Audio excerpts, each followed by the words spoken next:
Gamer Girl Kana coming to you from the 5:30 p.m. Sports Bar and Gaming Lounge in Clock Tower Plaza. Today we've got a packed show for you. We'll review some old stuff that I'm sure some of you are still playing or haven't played yet. We take a look at the Mass Effect 3 demo, run through some Modern Warfare 3 multiplayer, and a lot more. You've just entered the lab.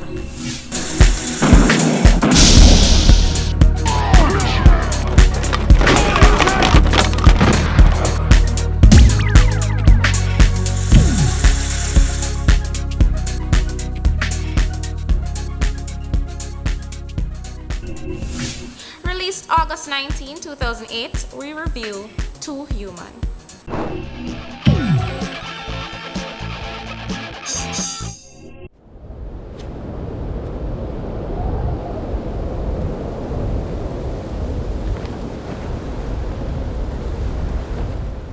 Once again, we find ourselves neck deep in a story where machines are threatening to wipe out all humankind. In Too Human, you play as Balder, a super soldier cybernetically enhanced in a time where cybernetics are like a drug. Once you get started, it's really hard to stop, and you're faced with crossing this thin line between being a man or a machine. Hence, Too Human. Just relax and watch. Well, this is an old one, released by Silicon Knights in 2008. But that's really no big deal, since Silicon Knights took like 10 years to finally produce this game, so if the lab takes only 4 years to produce this review, it really shouldn't be a problem, right? There are some things even gods should not intrude upon. We don't just review games that were released last Tuesday, see? We review just about any game on a current gen platform. Once it's a game we think people are still playing or just might end up playing. So with that said, here's the review. Let me get the high point of Too Human out of the way. Now notice, I said point. There really aren't many, you see. What I'd consider the high point of this title kind of covers a lot though. The fun factor. Too Human tries to do a lot of things. None really seem to quite hit the mark, but aren't all that bad where I'd say don't play this. You'll like Too Human if you're a fan of dungeon-style RPGs, walking from room to room mowing down hordes of aliens and monsters and whatnot. So yeah, that can be considered fun. The problem is, with so many shortcomings in this title, that's not enough to hold the player who isn't a hardcore Too Human fan. There is much mourning to be done. Here were the things that barely worked in my opinion. Things that managed to keep me interested enough to play this title all the way through to the end. First up, the upgrades. Pretty decent. The skill tree format kinda reminds me of Mass Effect, and the customizations go a far way. You have a lot to choose from, including 5 character classes with their own ups and downs. You have a respec system that if you decide to scrap the character you've developed for whatever reason, you can reset and take it back to the drawing board, for a small cost of course. Long has it been since you've brought another. And this must be Balder. We definitely need to spend more time together. The story is also cool. If you're into that kind of thing, it plays out in a pieced together kind of way that wasn't really able to keep my attention, but it was there and it got stronger and more relevant as I approached the end. They pulled another body from the channel, ripped to shreds. I don't know what the hell could do such a thing. This story was also played out by some really impressive cutscenes, impressive for its time at least. Even today, they're still kinda nice to look at. The voice acting was done really well. Silicon Knights are the devs responsible for one of the best games I've ever played back in the GameCube era in 2002, Eternal Darkness: Sanity's Requiem. A game that had many high points at the time, one being the voice talent. Silicon Knights did not drop the ball here. It's safe to say their reputation is still intact. The voice acting is solid. I mean, I'll be honest with you, when Balder speaks, especially when he gets really worked up, he gets into this whole Thor, God of Thunder thing, and no matter who's been used to the voice talent for such characters, I can never truly be comfortable with that style of dialogue. But that's just me. The whole tremble before my might, style of speaking will never sound, for lack of a better word, realistic to me. But no love lost. They delivered it as best as anybody possibly could, I guess. I am no longer the Balder you knew before. That Balder died with Hode's bullet. The combat system, flawed, but still okay. It's flawed because, well, it seems like at the time the devs were thinking more along the lines of that Jet Li Rise to Honor style fighting system where you use the right thumbstick to execute all the punches and kicks. But they didn't quite get it right. A lot of times you'll find yourself just flailing about hoping you'll eventually hit something. It's considered okay by me simply because you eventually will hit something, and if you're into the crazy button smashing thing, then you should feel right at home. But for players who would like to feel more in control of the game, this will be a problem. Like I said, it's flawed, and the projectile weapons targeting system is also a bit of a mess. Sometimes you find yourself targeting the wrong target or locked on to a target that has already been downed, you know? Other than the fact that you never quite feel the power of these weapons, the aim is off a lot more than the average player wishes to tolerate. I am gifted with a great many things, wench. Oh my, he has a fiery heart. Another cool point is the co-op element. Co-op is always a welcome addition. You might have some problems finding anyone online playing today though, but still good to know it's there.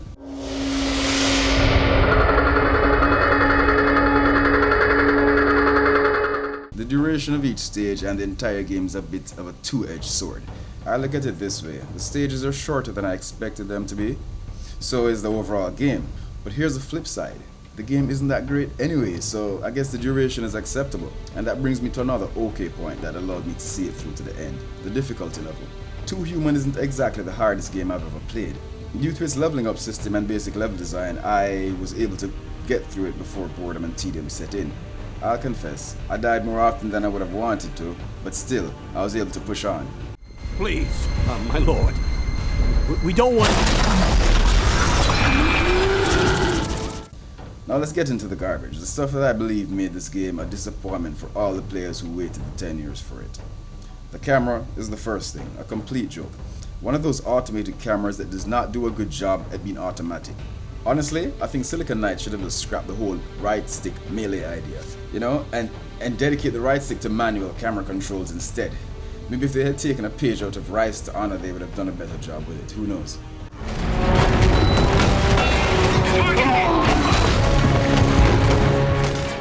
Now, like I told you, I did die quite a bit, but here's where Silicon Knights really rubbed it in.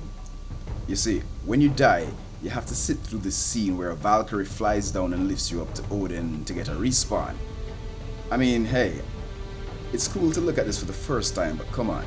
After the first dozen times, it's nothing more than a chore.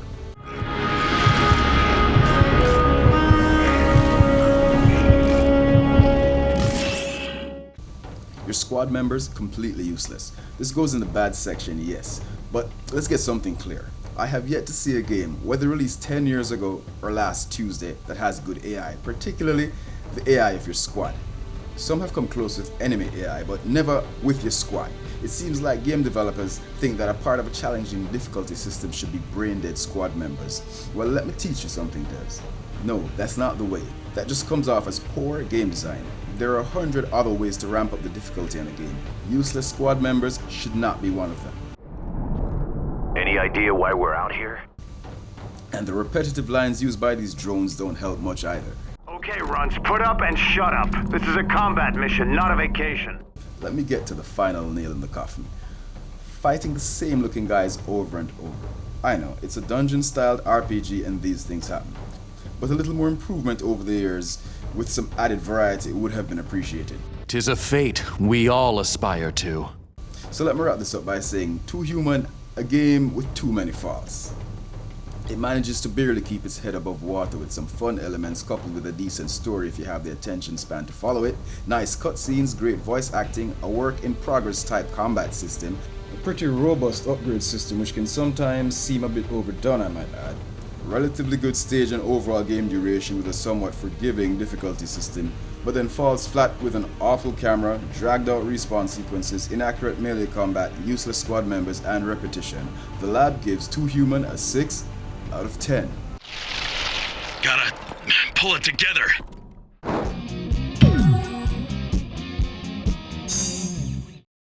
Coming up, we dive into some Modern Warfare 3 multiplayer. That's right, and we also have another review for you, as well as the Mass Effect 3 demo. Stick around.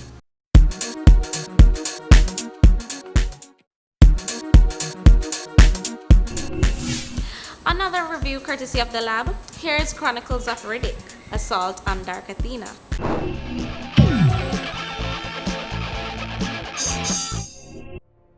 They say hope begins in the dark, but most just flail around in the blackness, searching for their destiny.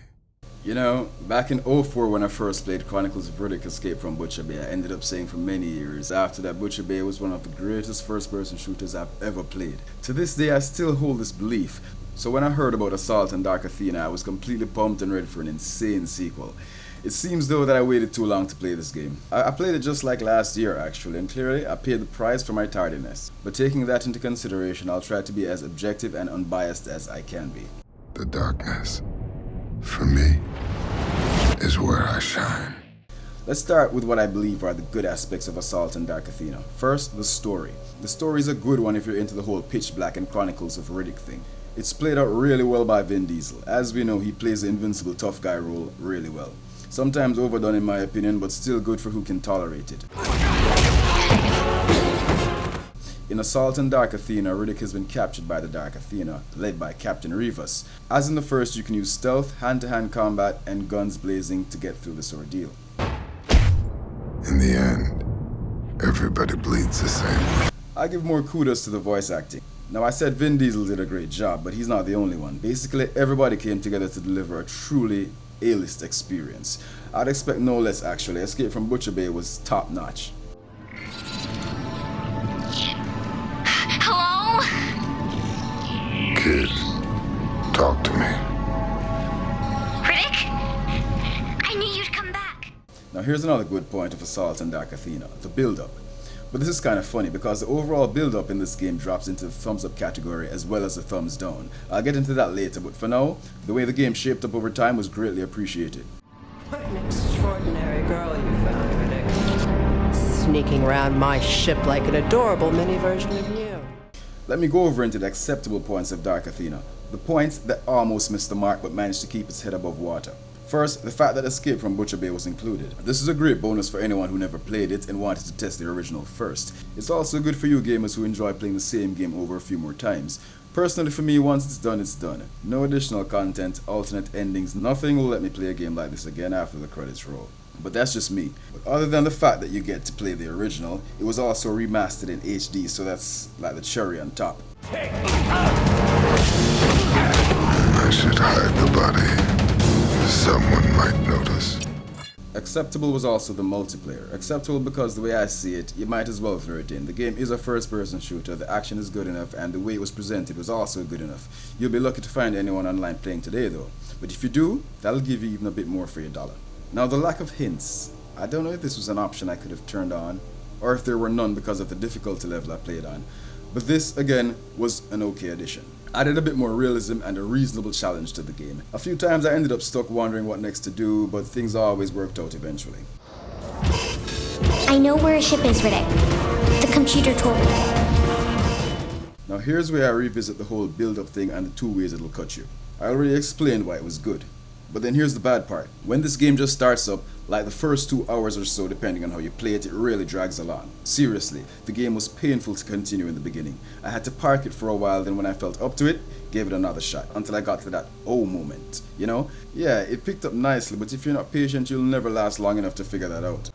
May swift and certain death befall anyone who stands in my way. So on that note, let's get to the down and dirty.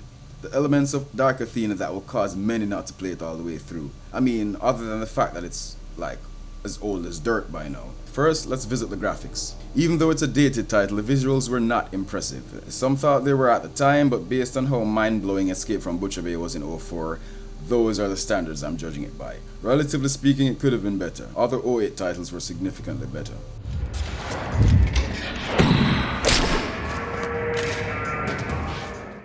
Now the stealth. What were these guys thinking? Developer Starbreeze messed up big time here. This game was not designed for stealth. Yeah, it was probably a good idea on paper, but the mechanics in this game don't work well enough for sneaking about. Riddick just feels like someone who wants to be a ninja, but will never be. Your character has way too many limitations to be in a stealth game. With awkward movements, the inability to properly look around corners, jump to certain places, roll and so on, it just didn't work out well enough.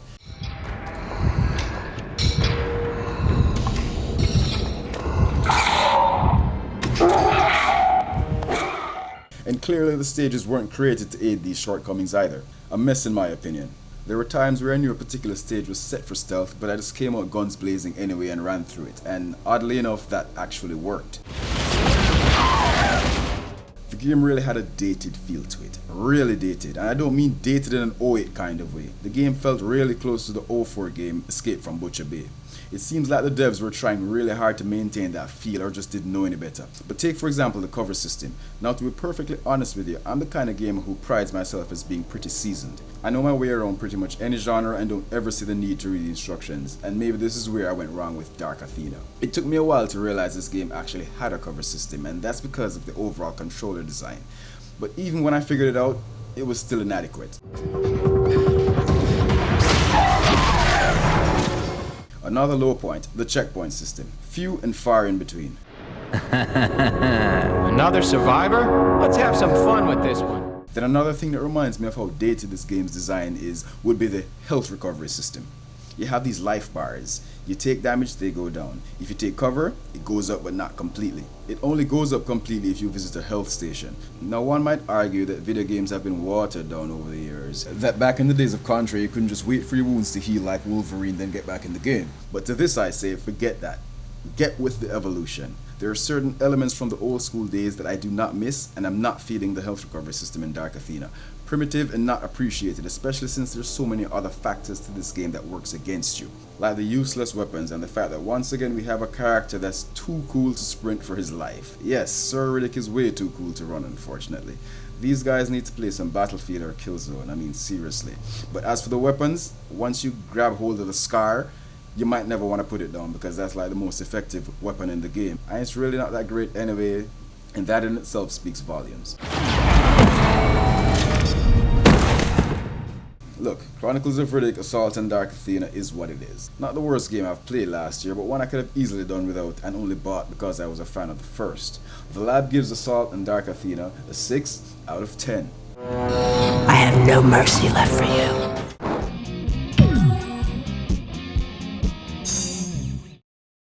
Hey, don't go too far. We got some Modern Warfare 3 coming up, plus Mass Effect 3. You don't want to miss this. Visit us on the web at fabricatedprojects.com and like us on Facebook.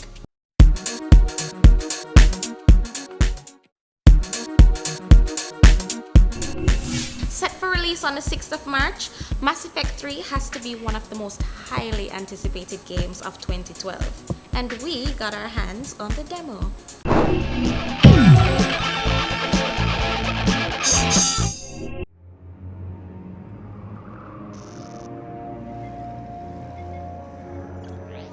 How bad is it?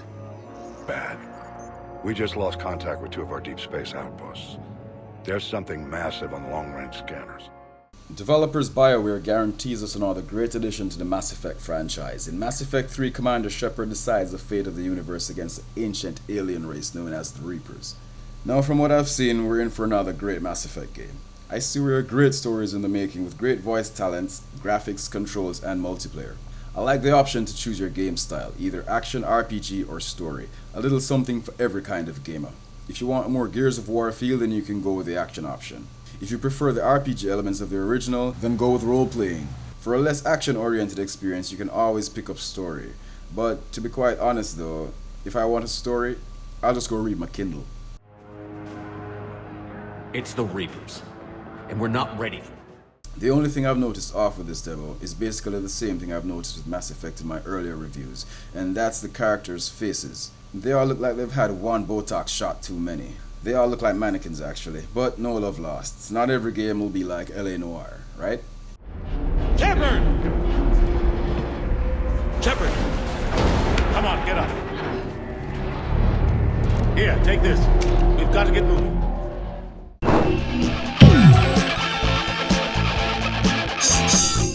Let me tell you where to go to really get in the game. 5:30 p.m. Sports Bar and Gaming Lounge.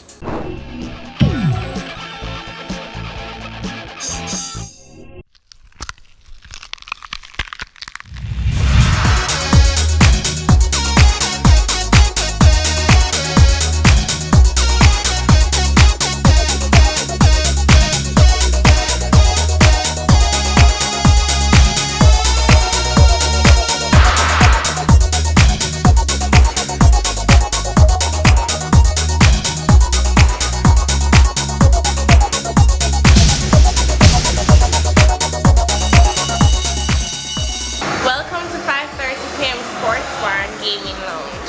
5:30 p.m. is a social bar, different elements.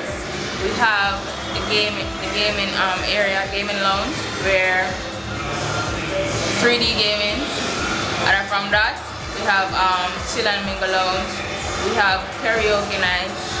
We also have a 3D movie booth. The gaming lounge has like 3D TVs, high definition, where you can play video games and watch the sports entertainment. This is basically the best place if you want to chill, hang out, play some games, get some great food, good drinks. The 3D movie booth is a 50-inch screen plasma where you can watch 3D movies and also play 3D video games. Yo, aesthetics are off the chart. 3D TVs, HD, movie room, you have karaoke going on right now, video games, it's sick, you need to check it out. Area 51, 5:30 p.m., Clock Tower Plaza, you need to check it out as soon as possible.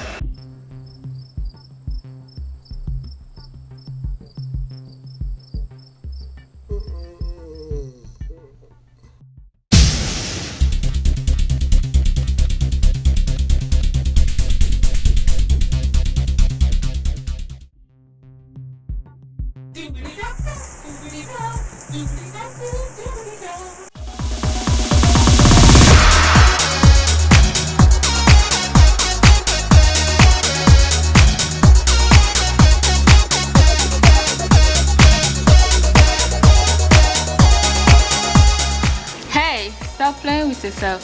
Come play with us.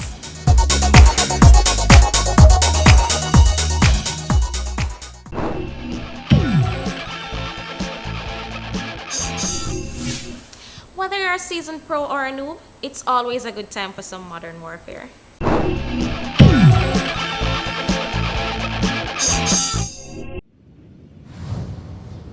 All warfare is based on deception. Okay, today let's talk some Modern Warfare 3 multiplayer. First, I'd like to bring up the argument of noobs. Now, most of you watching are familiar with that word and know it really means newbie, regardless of how you spell it. It's for the newcomers, the novice. Now, everybody has to start somewhere, and that's not my point. What bothers me is this age-old argument of what makes you a noob. First, let me talk about the noob tube, the grenade launcher on the lower end of your gun. To call this a noob tube is ridiculous, because you can easily take out multiple targets without really aiming upset some gamers, and so angry players have come up with this title, noob tube. They have come up with this name as a means of deterring players from the use of the launcher. To me, that's just weak. A grenade launcher is a real weapon used in real combat and causes real damage. If you're really a pro, then deal with it. Find a way around it and move on and stop whining like little girls. I know it sounds like I myself am a noob tuber, but to be honest, I stopped using the tube since Modern Warfare 2. It doesn't really suit my style of play, and quite frankly, I don't appreciate the stigma attached to it.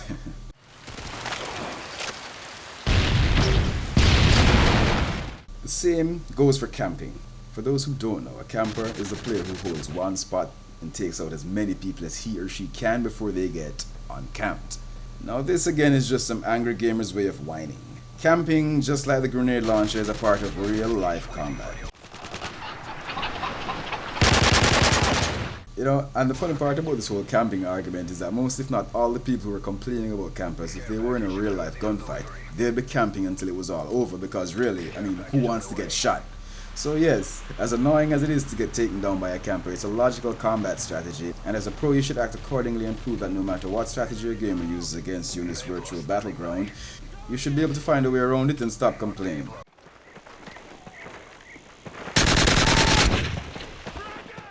"90% of the people who complain about campers and noob tubers are people who get shot by them. So my advice to you is step up your game. I mean, come on. If a player is a sniper, what else do you expect him to do? Run out guns blazing with a sniper rifle?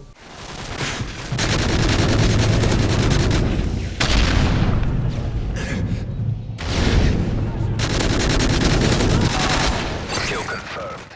Look out for some more info from me on aspects of online gaming, including Battlefield 3. Modern Warfare 3 fanboys claim that's the perfect game to light a fire, pop out the marshmallows, and set up camp. I'll give you my take on that as well. And in Modern Warfare 3, I'll also discuss the various classes and what works for me and what doesn't. Job complete. Well done.